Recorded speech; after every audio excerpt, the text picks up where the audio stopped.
ನನ್ನ ಎಮೋಷನಲ್ಲೇ ನಾನು ಮುಳುಗೋಗಿದ್ದೆ. ಅದು ಆ ಸಿಲ್ಲಿ ವಿಚಾರನೆಲ್ಲ ನಾನು ಅಬ್ಸರ್ವ್ ಮಾಡೋಷ್ಟು ಪೇಷನ್ಸ್ ಇರಲಿಲ್ಲ ನನಗೆ ಅವಾಗ ಅಷ್ಟೆ. ಆ್ಯಂಡ್ ಇದೇ ಫಸ್ಟ್ ಟೈಮ್ ಬಿಗ್ ಬಾಸ್ ಹಿಸ್ಟ್ರೀಲಿ ಮನೆ ಮಗಳು ಅಂತ ಒಂದು ಕಂಟೆಸ್ಟೆಂಟ್ಗೆ ಕರೆದು ಹಾಗೆ ಎರಡೆರಡು ಸಲ ಒಂದ್ಸಲ ಲೆಟರ್ ಕಳಿಸಿ ಇನ್ನೊಂದ್ಸಲ ವಾಯ್ಸಲ್ಲಿ ಹೇಳಿ ಆ್ಯಂಡ್ ಹಿಂದೆ ಕೂಡ ವಾಯ್ಸ್ ಹೇಳಿದ್ರು ನಾವು ನಿಮ್ಮ ಜೊತೆ ಇರ್ತೀವಿ ಅಂತ ಹೇಳಿ. ಎಷ್ಟು ಸ್ಪೆಷಲ್ ಇದೆ ನಿಮಗೆ ಆ ಮೂಮೆಂಟ್ಸ್ ಅಂತ? ತುಂಬಾ ಸ್ಪೆಷಲ್. ಆ್ಯಂಡ್ ನಿಜವಾಗ್ಲೂ ನಾನು ತುಂಬ ಪುಣ್ಯ ಮಾಡಿದ್ದೀನಿ ಅಂತ ಅನ್ನಿಸ್ತಾ ಇದೆ. ನಾನು ಹೇಳ್ದಾಗೆ ಅದು ಎಲಿಮಿನೇಷನ್ ಥರ ಇರಲಿಲ್ಲ. It was not an elimination ನನ್ನ ಪ್ರಕಾರ. ನನ್ನ ಪ್ರಕಾರ ಒಂದು ವಿನ್ನರ್‌ಗೆ ಎಷ್ಟು ರೆಸ್ಪೆಕ್ಟ್‌ಫುಲ್ಲಾಗಿ ಕಪ್ ಕೊಟ್ಟು ಕಳಿಸ್ತಾರೋ ಅದಕ್ಕಿಂತ ಒಂದು ಕೈ ಮೇಲೇನೇ ಇತ್ತು ಇದು. ಮನೆ ಮಗಳು, ಬಿಗ್ ಬಾಸ್ ಮನೆ ಮಗಳು ಅಂತ ನಾನು ಕರೆಸ್ಕೊಂಡು ಆಚೆ ಬರ್ತೀನಿ. ನೀವು ಕಂಟೆಸ್ಟೆಂಟ್ ಆಗಿ ಹೊರಗಡೆ ಹೋಗ್ತಾ ಇಲ್ಲ, ಮಗಳಾಗಿ ತವರು ಮನೆನ ಬಿಟ್ಟು ನೀವು ಹೋಗ್ತಾ ಇರೋದು ಅಷ್ಟೇ ಅಂತ ಹೇಳಿದಾಗ ನನಗೆ ತುಂಬಾ ಖುಷಿ ಆಗುತ್ತೆ. ಆ್ಯಂಡ್ ಆ ಲೆಟ್ರಲ್ಲಿ ತುಂಬ ಬ್ಯೂಟಿಫುಲ್ಲಾಗಿ ಬಿಗ್ ಬಾಸ್ ಮೆನ್ಷನ್ ಮಾಡಿರ್ತಾರೆ. ಸ್ವಲ್ಪ ಬೇಸರ ಇದ್ರೂ ಈ ಮನೆ ನಿಮ್ಮ ದುಃಖ, ನಗು, ಖುಷಿ ಎಲ್ಲದಕ್ಕೂ ಸಾಕ್ಷಿಯಾಗಿದೆ ಈ ಮನೆ. ತುಂಬ ಚೆನ್ನಾಗಿ ಆಡಿದ್ರಿ ಅಂತಲೂ ಒಂದು ಮಾತು ಹೇಳ್ತಾರೆ. ಸೊ ಈ ಒಂದು ಗಿಫ್ಟ್ ಐ ಥಿಂಕ್ ಅಲ್ಟಿಮೇಟ್ ಅಂತ ಅನಿಸುತ್ತೆ. ಯಾರಿಗೂ ಸಿಗದೇ ಇರೋವಂಥ ಗಿಫ್ಟ್ ನನಗೆ ಸಿಕ್ಕಿದೆ. ಅದನ್ನು ನಾನು ತುಂಬ ಚೆರಿಷ್ ಮಾಡ್ತೀನಿ ಥ್ರೂ ಔಟ್ ಮೈ ಲೈಫ್. ತುಂಬ ಮೆಮೊರೇಬಲ್ ಆಗಿತ್ತು. ನೀವು ಬಿಗ್ ಬಾಸ್ ಮನೆಗೆ ಹೋಗೋಕ್ಕೂ ಮುಂಚೆ ಹೋಗಬಾರ್ದು, ನನಗೆ ಎಷ್ಟೊಂದು ಸಲ ಕರೆ ಬಂದಿದ್ರೂ ನಾನು ಅವಾಯ್ಡ್ ಮಾಡಿದ್ದೀನಿ ಅಂತ ಕೂಡ ನೀವು ಪ್ರಿಪ್ರೇಷನ್ ವೀಡಿಯೋ ಅಲ್ಲೇ ಹೇಳ್ಕೊಂಡಿದ್ದೀರಾ ನಿಮ್ಮ ಯೂಟ್ಯೂಬ್ಗೆ. ಸೊ ಈ ಸಲ ನಿಮ್ಗೆ ರಿಗ್ರೆಟ್ ಆಗ್ತಿಲ್ಲ ಅಂತ ಅನಿಸುತ್ತೆ ಪ್ರಾಬಬ್ಲಿ ಇದೆಲ್ಲ ನೋಡಿ. ಅದ್ರ ಬಗ್ಗೆ ಏನು ಹೇಳ್ತೀರಾ? ಆ್ಯಕ್ಚುಲಿ ನನ್ನ ಫಸ್ಟು ಬಿಗ್ ಬಾಸ್ ಕರೆ ಬಂದಿದ್ದು ನಾನು ಓದಬೇಕಾದ್ರೆ. ನಾನು ಇನ್ನೂ ಡಿಗ್ರಿಯಲ್ಲಿದ್ದೆ. ಆ ಟೈಮಲ್ಲಿ ಮೂವೀಸ್ ಮಾಡ್ತಾ ಇದ್ದೆ. At the same time I was studying. So ನನ್ನ ಸ್ಟಡೀಸು ಇದೆಲ್ಲ ಬಿಟ್ಬಿಟ್ಟು ನಾನು ಹೋಗೋಕ್ಕೆ ಚಾನ್ಸೇ ಇರಲಿಲ್ಲ. ಅದೊಂದು ಆಪರ್ಚುನಿಟಿ ಮಿಸ್ ಆಗುತ್ತೆ. ನೆಕ್ಸ್ಟ್ ಇನ್ನೊಂದು ಸಲ ವೈಲ್ಡ್ ಕಾರ್ಡ್ ಎಂಟ್ರಿಗೂ ನನಗೆ ಒಂದು ಕರೆ ಬರುತ್ತೆ. ಆ ಟೈಮಲ್ಲೂ ಹೋಗೋಕ್ಕಾಗಿಲ್ಲ. ಒಂದು ಸ್ವಲ್ಪ ಭಯ ಇತ್ತು ಬಿಗ್ ಬಾಸ್ ಅಂದರೆ, ಟು ಬಿ ಆನೆಸ್ಟ್. ಬಟ್ ಆ ಭಯನೆಲ್ಲ ದಾಟ್ಕೊಂಡು ಇವಾಗ ನಾನು ಪ್ರಿಪೇರ್ ಅಂದರೆ ಆ ಭಯನ ದಾಟ್ಕೊಂಡು ಬಂದಿದ್ದೆ ನಾನು ಬಿಗ್ ಬಾಸ್ಗೆ. ಯಾಹ್! That's it. ಆ ಥರದ್ದು ಆ್ಯಂಡ್ ಇವಾಗ ನೀವು ಸಾಕಷ್ಟು ಪ್ರಿಪ್ರೇಷನ್ಸ್ ಮಾಡ್ಕೊಂಡಿದ್ರಿ ಬಿಗ್ ಬಾಸ್ ಮನೆಗೂ ಹೋಗೋಕ್ಕೂ ಮುಂಚೆ. ಈಗ ಇವಾಗ ಐಶ್ವರ್ಯ ಸಿಂಧೂಗಿ ಅವರ ಎಂಟ್ರಿ ಇರುತ್ತೆ, ಅಲ್ಲಿ ಕಿಚ್ಚ ಸುದೀಪ್ ಅವ್ರು ಇರ್ತಾರೆ. ಆ ಮೊಮೆಂಟ್ ಹೆಂಗಿತ್ತು ನಿಮಗೆ? ಅಫ್ಕೋರ್ಸ್ ಕಿಚ್ಚ ಸರ್ನ ನೋಡೋದೇ ಒಂಥರ ಖುಷಿ. ನೀವು ಲಾಸ್ಟಲ್ಲಿ ಮನೆಯಿಂದ ಹೊರಗಡೆ ಬರಬೇಕಾದ್ರೂ ಕೂಡ ಮೆನ್ಷನ್ ಮಾಡ್ತೀರಾ. ಆ ಮೊಮೆಂಟ್ನು ಹೇಳಿ, ಈ ಮೊಮೆಂಟ್ನು ಹೇಳಿ. ನನಗೆ ಆ್ಯಕ್ಚುಲಿ ಮನೆಯಿಂದ ಹೊರಗಡೆ ಬರಬೇಕಾದ್ರೆ ಅಟ್ಲೀಸ್ಟ್ ಸ್ವಲ್ಪ ಆದರೂ ಧೈರ್ಯ ಬಂದಿತ್ತು. ಸುದೀಪ್ ಸರ್ ಎದುರುಗಡೆ ನಿಂತ್ಕೊಂಡು ಮಾತಾಡುವಂಥ ಒಂದು ಸ್ವಲ್ಪ ಧೈರ್ಯ ಆದರೂ ಇತ್ತು. ಬಟ್ ಬಿಗ್ ಬಾಸ್ ಮನೆಗೆ ಎಂಟ್ರಿ ಯಾವಾಗ ಕೊಡ್ತೀನಲ್ಲ, ನನಗೆ ಮಾತೇ ಬರ್ತಾ ಇರಲಿಲ್ಲ, ಕೈ ಕಾಲೇ ಆಡ್ತಾ ಇರಲಿಲ್ಲ. ಬಿಕಾಸ್ ಫಸ್ಟ್ ಟೈಮ್ ನಾನು ಸುದೀಪ್ ಸರ್ನ ಅಷ್ಟು ಹತ್ತಿರದಿಂದ ನೋಡ್ತೀನಿ ಆ್ಯಂಡ್ ಒಂದೇ ಸ್ಟೇಜ್ ಮೇಲೆ ನಿಂತ್ಕೊಂಡು ಅವ್ರ ಜೊತೆಗೆ ಮಾತಾಡ್ತೀನಿ. ಅವಾಗ ತುಂಬಾ ಭಯ ಇತ್ತು ನಿಜ ಹೇಳಬೇಕು. ಬಟ್ ಅಲ್ಲಿಂದ ಹೊರಗಡೆ ಬರ್ತಾ ಬಿಕಾಸ್ ತುಂಬ ವೀಕೆಂಡ್ಸು ಸುದೀಪ್ ಸರ್ ಜೊತೆಗೆ ಮಾತಾಡಿರ್ತೀನಿ. ಸ್ಟೇಜ್ ಮೇಲೆ ಅಲ್ಲ, ಬಟ್ ಮನೆ ಒಳಗಡೆ ಇಂಡೈರೆಕ್ಟಾಗಿ ಮಾತಾಡಿರ್ತೀನಿ. ಯಾಹ್! ಹೊರಗಡೆ ಬರಬೇಕಾದ್ರೆ ಒಂದಷ್ಟು ಸ್ವಲ್ಪ ಸ್ಟ್ರೆಂತ್ ಗ್ಯಾದರ್ ಮಾಡಿಕೊಂಡು ಕರೇಜಲ್ಲಿ ಮಾತಾಡಿರ್ತೀನಿ. ಹೋಗಬೇಕಾದ್ರೆ ಆ ಕರೇಜ್ ಇರಲಿಲ್ಲ. ಈಗ ಮ್ಯಾಕ್ಸ್ ಸಿನಿಮಾ ನೋಡಿದ್ರಾ? ಇಲ್ಲ ನೋಡೋ ಪ್ಲ್ಯಾನ್ಸ್? ನೋಡೋದಾದ್ರೂ ಯಾರ ಜೊತೆ ನೋಡ್ತೀರಾ ಅಂತ? ಮ್ಯಾಕ್ಸ್ ಸಿನಿಮಾ ಇನ್ನೂ ನೋಡಿಲ್ಲ. ನಂದು ಇಂಟರ್ವ್ಯೂಸ್ ಏನೇನಿದೆಯೋ ಅದನ್ನೆಲ್ಲ ಒಂದು ರೌಂಡ್ ಫಿನಿಶ್ ಮಾಡಿಕೊಂಡು ಖಂಡಿತವಾಗ್ಲೂ ಇನ್ನೊಂದು 2 ಡೇಸಲ್ಲಿ ನೋಡ್ತೀನಿ ಮ್ಯಾಕ್ಸ್ ಸಿನಿಮಾನ. ನನ್ನ ಫ್ರೆಂಡ್ಸ್ ಜೊತೆಗೆ ಹೋಗಿ ನೋಡ್ತೀನಿ. ಈಗ ನ್ಯೂ ಇಯರ್ ಬರ್ತಾ ಇದೆ.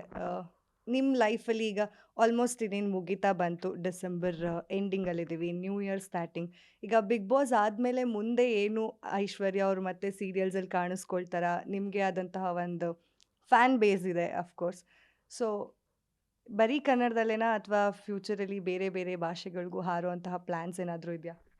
ಸದ್ಯಕ್ಕೆ ನಿಜವಾಗ್ಲೂ ಹೇಳಬೇಕು ಅಂದರೆ ಏನೂ ಪ್ಲ್ಯಾನ್ಸ್ ಇಲ್ಲ. ಬಟ್ ಸ್ಲೋ ಆ್ಯಂಡ್ ಸ್ಟಡಿಯಾಗಿ ನನ್ನ ಸೆಲೆಕ್ಷನ್ಸ್‌ನ ವೈಸಾಗಿ ಚೂಸ್ ಮಾಡಿಕೊಂಡು ಹೋಗಬೇಕು. ಬಿಕಾಸ್ ಬಿಗ್ ಬಾಸ್ ಮುಗಿದ್ಮೇಲೆ ಇದೊಂದು ಹೊಸ ಜರ್ನಿ ಆಗುತ್ತೆ. ಪ್ರತಿಯೊಬ್ಬರ ಲೈಫಲ್ಲೂ ಇದು ಬಿಗ್ ಬಾಸ್ ಕಂಟೆಸ್ಟೆಂಟ್ಸ್‌ಗೆ ಎಸ್ಪೆಷಲಿ ಪರ್ಸ್ನಲ್ ಲೈಫ್ ಆಗಿರ್ಬೋದು, ಪ್ರೊಫೆಷ್ನಲ್ ಲೈಫ್ ಅವ್ರ ಕರಿಯರ್ ಆಗಿರ್ಬೋದು, ಒಂದು ಹೊಸ journey. It's a beautiful journey ಇಲ್ಲಿಂದ ಮೇಲೆ. ಸೊ ಇದು ನಮ್ಮ ಕೈಯಲ್ಲಿರುತ್ತೆ. ಬಟ್ ಆಪ್ಷನ್ಸ್‌ನ ವೈಸಾಗಿ ಚೂಸ್ ಮಾಡ್ಕೊಬೇಕು. ಬಟ್ ಸದ್ಯಕ್ಕೆ ನೋ ಪ್ಲ್ಯಾನ್ಸ್. ನೋಡೋಣ ಮುಂದಕ್ಕೆ ಹೇಗಾಗುತ್ತೆ ಅಂತ. ಈಗ ಸುದೀಪ್ ಸರ್ ನಿಮಗೆ ಒಂದು ಕಳಿಸ್ತಾರೆ, ಅಂದರೆ ಅವ್ರ ತಾಯಿನ ಹಿಂದೆ ಅಷ್ಟೇ ಕಳ್ಕೊಂಡಿರ್ತಾರೆ. ಅದಾದಮೇಲೆ ನಿಮ್ಮ ನೋವು ನನಗೆ ಏನು ಅಂತ ಗೊತ್ತಾಗತ್ತೆ ಐಶ್ವರ್ಯ ಅಂತ ಕೂಡ ಹೇಳ್ತಾರೆ. ಆ ಮೊಮೆಂಟ್ ಬಗ್ಗೆ ಹೇಳೋದಾದರೆ, ಅಂದರೆ ನಿಮ್ಮೆಲ್ರಿಗೂ ಗೊತ್ತಾಗತ್ತೆ ಲೇಟಾಗಿ ದಟ್ ಯಾಕೆ ಸರ್ ಬಂದಿಲ್ಲ ಬಿಗ್ ಬಾಸ್ ಶೋಗೆ ಅವತ್ತು ಹೋಸ್ಟ್ ಮಾಡೋಕೆ ಆ ವೀಕ್ ಅಂತ.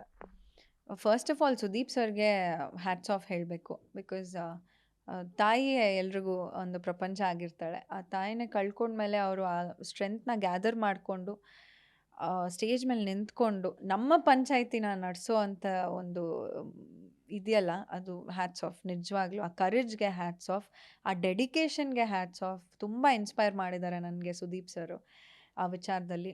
ಆ್ಯಂಡ್ ತಾಯಿ ತಂದೆ ಕಳ್ಕೊಂಡಿರೋರಿಗೆ ಆ ದುಃಖ ಅವ್ರಿಗೆ ಮಾತ್ರ ಗೊತ್ತಾಗುತ್ತೆ.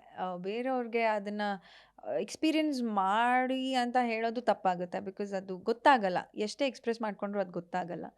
ಸೊ ಸುದೀಪ್ ಸರ್ಗೆ ಆ ಫೀಲಿಂಗ್ ಒಂದು ಗೊತ್ತಾದ ಮೇಲೆ ಅವ್ರು ನನಗೆ ಮನೆಯಿಂದ ಅವ್ರ ಕಡೆಯಿಂದ ತಿಂಡಿನ ಕಳಿಸ್ತಾರೆ ಬಿಗ್ ಬಾಸ್ ಮನೆಗೆ. ಸೊ ಅದು ನನಗೆ ತುಂಬ ಒಂದು ಸ್ಪೆಷಲ್ ಮೂಮೆಂಟ್, ಚೆರಿಷ್ ಮಾಡ್ತೀನಿ through out life. That's it. ಈಗ ಐಶ್ವರ್ಯ ಅವರು ಮನೆಯಲ್ಲಿ ಒಬ್ಬರೇ ಇರೋದು ಅಂತ ನಾನು ಕೇಳ್ಪಟ್ಟೆ. ನನಗೂ ಅಷ್ಟು ಐಡಿಯಾ ಇಲ್ಲ. ಅಷ್ಟೊಂದು ಜನದ ಮಧ್ಯೆ ಅದು ಹೆಂಗಿದ್ರಿ, ಅದು ತಡ್ಕೊಂಡು ಹೆಂಗಿದ್ರಿ? ಅದರಲ್ಲೂ ಚೈತ್ರ ಅವ್ರನ್ನ ಆಗಿರ್ಬೋದು, ಲಾಯರ್ ಜಗದೀಶ್ ಅವ್ರನ್ನ ಆಗಿರ್ಬೋದು, ಹೇಗೆ ಅದು ಹೇಗೆ ಸಾಧ್ಯ ಆಯಿತು? ಬಿಕಾಸ್ ಒಬ್ಬರೇ ಇರ್ತಿದ್ರಲ್ಲ ಅಂತ. ಅಂದರೆ ನನಗೆ ಜಾಯಿಂಟ್ ಫ್ಯಾಮಿಲಿ ಕಾನ್ಸೆಪ್ಟೇ ಗೊತ್ತಿಲ್ಲ. ಓಕೆ, ಆಗಾಗ ನನ್ನ ಫ್ರೆಂಡ್ಸು ಕೂಡ ನನ್ನ ಜೊತೆಗೆ ಸ್ಟೇ ಆಗ್ತಾರೆ, ಫ್ರೆಂಡ್ಸ್ ಬಂದು ಹೋಗ್ತಾರೆ. ಬಟ್ ಏನಂದರೆ ಜಾಯಿಂಟ್ ಫ್ಯಾಮಿಲಿ ಕಾನ್ಸೆಪ್ಟೇ ಗೊತ್ತಿಲ್ಲ. ಚಿಕ್ಕ ವಯಸ್ಸಿಂದನೂ ನಾನು ನಮ್ಮ ಅಪ್ಪ ಅಮ್ಮ ಜೊತೆಗೆ ಬೆಳೆದಿದ್ದೇನೆ ಹೊರತು ಜಾಯಿಂಟ್ ಫ್ಯಾಮಿಲಿಯಲ್ಲಿ ಯಾವತ್ತೂ ಇರಲಿಲ್ಲ. ಸೊ ನನಗೆ ಇದು ಕ್ವೆಶ್ಚನ್ ಬರುತ್ತೆ, ಸುದೀಪ್ ಸರು ಕೇಳ್ತಾರೆ, ನಿಮಗೆ ಅದು ಗೊತ್ತಿಲ್ಲ ಕಾನ್ಸೆಪ್ಟು, ಹೇಗಿರ್ತಾರೆ? 17 ಜನ ಮೆಂಬರ್ಸ್ ಇರ್ತಾರೆ, ಹೇಗಿರ್ತೀರಾ ಅದು ಇದು ಅಂತ. ಕಷ್ಟ ಆಗುತ್ತೆ, 100% ಕಷ್ಟ ಆಗುತ್ತೆ ಅಂತಲೇ ಹೇಳಿದ್ದೆ. ಬಟ್ ಒಳಗಡೆ ಹೋಗಾದ್ಮೇಲೆ ನನಗೆ ಕಷ್ಟ ಅಂತ ಅನಿಸಿಲ್ಲ. ತುಂಬ ಮಜಾ ಮಾಡಿದ್ವಿ. ಇನ್ಫ್ಯಾಕ್ಟ್ ಒಂದು ನಿಮಿಷ ನಾನು ಎಲ್ಲೂ ಕೂತಿದ್ದು ಇಲ್ಲ, ಬೋರ್ ಆಗಿದ್ದಿಲ್ಲ. ತುಂಬ ಆ್ಯಕ್ಟಿವ್ ಆಗಿತ್ತು ಮನೆ. So I think joint family concept ತುಂಬ ಆ್ಯಕ್ಟಿವ್ ಆಗಿರುತ್ತೆ, ಇಡ್ಸುತ್ತೆ ಒಬ್ಬ ಮನುಷ್ಯನ ಅಂತ ಅನಿಸ್ತು ಆವಾಗ. ಹಾಗಾದರೆ ಹುಡುಗರು ನಿಮ್ಗೇನಾದರೂ ಜಾಯಿಂಟ್ ಫ್ಯಾಮಿಲಿ ಇದ್ದರೆ, ಅವ್ರ ಮದುವೆ ಆಗಕ್ಕೆ ಇಷ್ಟ ಇದ್ದರೆ ಅಪ್ರೋಚ್ ಮಾಡ್ಬೋದು. ಹಾಗಾದರೆ ಹೇಳ್ಬಿಡಿ ಒಂದು ಸ್ವಲ್ಪ ಯಾವ ಥರ ಹುಡುಗ ಬೇಕು? ತುಂಬ ಜನ ಸಿಂಗಲ್ಸ್ ಇದ್ದಾರಪ್ಪ ಈಗ. ಇಲ್ಲ, ಸಿ ಆ ಥರ ಅಲ್ಲ. ನೀವು ಜಾಯಿಂಟ್ ಫ್ಯಾಮಿಲಿ ಬಗ್ಗೆ ಅಂದರೆ ಅಷ್ಟು ಜನ ಕಂಟೆಸ್ಟೆಂಟ್ಸ್ ಬಗ್ಗೆ ಕೇಳಿದ್ರಿ, ಅದಕ್ಕೆ ನಾನು ಇದಕ್ಕೆ ಹೋಲಿಸ್ಕೊಂಡೆ. ಇಷ್ಟ ಆಯಿತು. ಹಾಂ, ಇಷ್ಟ ಆಯಿತು. ಇದನ್ನ ಇವಾಗ ಟಾಪಿಕ್ ತೆಗ್ದಿದ್ದಾರೆ ಅಂದಮೇಲೆ ನಾವು ಕೇಳಬೇಕು, ಯಾವ ಥರ ಹುಡುಗ ಬೇಕು ನಿಮಗೆ ಅಂತ. ನಾನು ತುಂಬ ಲಿಸ್ಟ್ ಆ ಥರ ಏನೂ ಇಲ್ಲ. ಕೇರಿಂಗ್ ಇರಬೇಕು. ನಾನು ಯಾವ ಥರ ಇದ್ದೀನೋ ಆ ಥರ ಆ್ಯಕ್ಸೆಪ್ಟ್ ಮಾಡಿಕೊಂಡ್ರೆ ಸಾಕು, ಅಷ್ಟೆ. ಸಿಂಪಲ್. ತುಂಬ ಸಿಂಪಲಾಗಿ ಹೇಳಿಬಿಟ್ರು. ಸೊ ಏನಾದರೂ ಅವ್ರು ಯಾವ ಥರ ಇದ್ದಾರೆ ಆ ಥರ ಆ್ಯಕ್ಸೆಪ್ಟ್ ಮಾಡ್ಕೊಳ್ಳೋ ಮೈಂಡ್ ಸೆಟ್ ನಿಮಗಿತ್ತು ಅಂದರೆ ಅಪ್ರೋಚ್ ಮಾಡಿ, ಹೇಗೆ ಕಾಂಟ್ಯಾಕ್ಟ್ ಮಾಡಬೇಕು ಅಂತಲೂ ಹೇಳ್ಬಿಡ್ತಾರೆ. ಅಯ್ಯೋ, ಪ್ಲಾನ್ಸ್ ಇದೆಯಾ ಐಶ್ವರ್ಯ ಅವ್ರಿಗೆ? ಅದ್ರ ಬಗ್ಗೆ ಯೋಚನೆ ಮಾಡಿಲ್ಲ actually, to be very honest. Single? ಹಾಂ, ಸಿಂಗಲ್ಲೇ, ಬಟ್ ಅದ್ರ ಬಗ್ಗೆ ಯೋಚನೆ ಇಲ್ಲ ಸದ್ಯಕ್ಕೆ. ನೋಡಿ ಸಿಂಗಲ್ ಇದ್ದಾರೆ, ಈ ಥರ ಲಿಸ್ಟ್ ಹೇಳ್ಬಿಟ್ಟಿದ್ದಾರೆ. ಇವಾಗೆಲ್ಲ ನೀವು ಟಿಕ್ ಹಾಕೋಬೋದು. ಯಾಕಂದ್ರೆ ನಾನು ನನ್ನ ಪರವಾಗಿ ಕೇಳ್ತಿಲ್ಲ, ಸಾಕಷ್ಟು ಜನ ಗಂಡು ಹುಡುಗರ ಪರವಾಗಿ ಕೇಳ್ತಾ ಇದ್ದೀನಿ. ನೋಡಿ ನಾಚ್ಕೊಳ್ತಾ ಇದ್ದಾರೆ, ಸ್ವಲ್ಪ ಝೂಮ್ ಹಾಕ್ರಪ್ಪ. ಐ ಥಿಂಕ್ ಇವಾಗ ತಾನೇ ಬಿಗ್ ಬಾಸ್ ಮನೆಯಿಂದ ಆಚೆ ಬಂದಿದ್ದೀನಿ, ಇನ್ನೂ ಟ್ರಾನ್ಸಲ್ಲಿದ್ದೀನಿ ನಾನು. ಇದ್ರ ಬಗ್ಗೆ ಎಲ್ಲ ಥಿಂಕ್ ಮಾಡಿಕೊಂಡ್ರೆ ಐ ಥಿಂಕ್ ನಾನು ಮೆಂಟಲ್ ಆಗೋಗ್ತೀನಿ ಅನಿಸುತ್ತೆ. ಬಿಕಾಸ್ ಮ್ಯಾರೇಜ್ ಅನ್ನೋದು ಒಂದು ದೊಡ್ಡ ಇನ್ಸ್ಟಿಟ್ಯೂಷನ್ನು, ಒಂದು ದೊಡ್ಡ ರೆಸ್ಪಾನ್ಸಿಬಿಲಿಟಿ. ಐ ಥಿಂಕ್ ತುಂಬ ಸೀರಿಯಸ್ ಆಗಿ ತೊಗೊಬೇಕು ಆ ವಿಚಾರನ. If you are not prepared, I don't think ಆ ಸ್ಟೆಪ್ನ ತೊಗೊಬಾರ್ದು. ಲೈಫು ಚೇಂಜ್ ಆಗುತ್ತೆ ಅದ್ರ ಮೇಲೆ. ಮ್ಯಾರೇಜ್ ಆದಮೇಲೆ ಲೈಫೇ ಚೇಂಜ್ ಆಗುತ್ತೆ. ಅದು ಒಳ್ಳೆ ರೀತಿಯಲ್ಲಿ ಚೇಂಜ್ ಆದರೆ ವೆರಿ ಗುಡ್.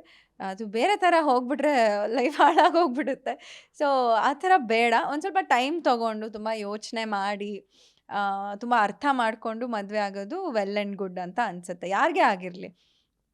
ಈಗ ನೀವು ಯಶ್ ಹಾಗೆ ರಮ್ಯಾ ಅವ್ರ ಜೊತೆ ಲಕ್ಕಿ ಸಿನಿಮಾಲಿ ಮಾಡಿದ್ದೀರಾ ಅಂತ ರೀಸೆಂಟಾಗೆ ನಮಗೂ ಗೊತ್ತಾಗಿದ್ದು. ಆ ಎಕ್ಸ್ಪೀರಿಯನ್ಸ್ ಬಗ್ಗೆ ಹೇಳಿ. ಏನು ಓದ್ತಾ ಇದ್ರಿ ಐಶ್ವರ್ಯ ಅವರು? ನೀವು ತುಂಬ ಡಿಫ್ರೆಂಟಾಗೆ ಕಾಣಿಸ್ತೀರಾ ಆ ಸಿನಿಮಾ ಅಲ್ಲಿ. ದೇವ್ರೆ, ನಾನು ಆಲ್ಮೋಸ್ಟ್ ಸೆಕೆಂಡ್ ಪಿ ಯು ಎಂಡಿಂಗಲ್ಲಿರ್ತೀನಿ ಆ ಟೈಮಲ್ಲಿ. ಆವಾಗ ಮಾಡ್ಲಿಂಗ್ ಮಾಡ್ತಾ ಇರ್ತೀನಿ. ಮಾಡ್ಲಿಂಗ್ ಮಾಡೋ ಟೈಮಲ್ಲಿ ಬಿಗ್ ಬಜಾರ್ಗೆಲ್ಲ ನಮ್ಮ ಕಾಲೇಜ್ದು ಒಂದು ಫ್ಯಾಷನ್ ಟೀಮ್ ಇರುತ್ತೆ. ನಮ್ಮ ಫ್ಯಾಷನ್ ಟೀಮಿಂದ ನಾವು ಬಿಗ್ ಬಜಾರ್ ಫ್ಯಾಷನ್ ಶೋ ಒಂದೊಂದು ಬ್ರ್ಯಾಂಡ್ಸ್ಗೆ ಮಾಡ್ತಾ ಇರ್ತೀವಿ. ಅಲ್ಲಿ ಒಬ್ಬರು ಮ್ಯಾನೇಜರ್ ನನ್ನ ನೋಡ್ತಾರೆ ಆ್ಯಂಡ್ ಈ ಥರ ಒಂದು ಆಫರ್ಸ್ ಕೊಡ್ತಾರೆ. ಗ್ಯಾರಂಟಿ ನ್ಯೂಸ್, ಸುದ್ದಿ ಖಚಿತ, ನ್ಯಾಯ ನಿಶ್ಚಿತ.